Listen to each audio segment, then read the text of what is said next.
Assalamualaikum warahmatullahi wabarakatuh. Kami dari kelompok 6 akan memaparkan hasil pengamatan hukum Archimedes. Anggota Diana Dila, Anton Indra, Muhammad Dendra, Puspa Ayu, Ratna Andini, dan Sinta Nurlina. Setelah dilakukan percobaan sederhana, dihasilkan data sebagai berikut. Massa jenis fluida air, massa jenis fluida minyak, massa jenis fluida madu. Bagaimana hubungan antara massa jenis material dengan massa jenis fluida pada keadaan terapung, melayang, dan tenggelam? Jawabannya adalah jika massa jenis lebih kecil daripada massa jenis fluida, maka benda akan terapung.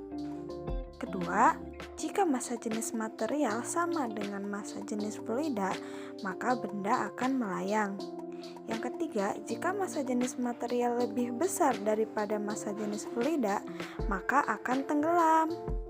Nomor 2, bagaimana hubungan antara gaya Archimedes dengan gaya berat material pada keadaan terapung, melayang, dan tenggelam? Yang pertama, jika gaya berat material kurang dari gaya Archimedes, maka benda akan terapung. Yang kedua, gaya berat material sama dengan gaya Archimedes, maka benda akan melayang.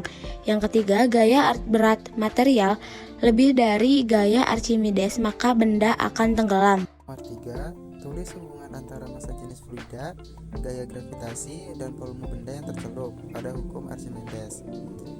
Jawabannya, F sama dengan P dikali V dikali G. Suatu benda yang dicelupkan ke dalam zat cair akan mengalami gaya ke atas yang besarnya sama dengan berat zat cair yang dipindahkan oleh benda tersebut. Kesimpulan, dalam percobaan praktikum ini terbukti adanya hukum Archimedes yang berbunyi bahwa jika suatu benda yang dicelupkan ke dalam zat cair, maka benda tersebut akan mengalami gaya ke atas yang besarnya sama dengan zat cair yang dipindahkan oleh benda tersebut. Dan didapatkan kesimpulan tambahan bahwa benda terapung karena massa jenis benda lebih kecil dari massa jenis air.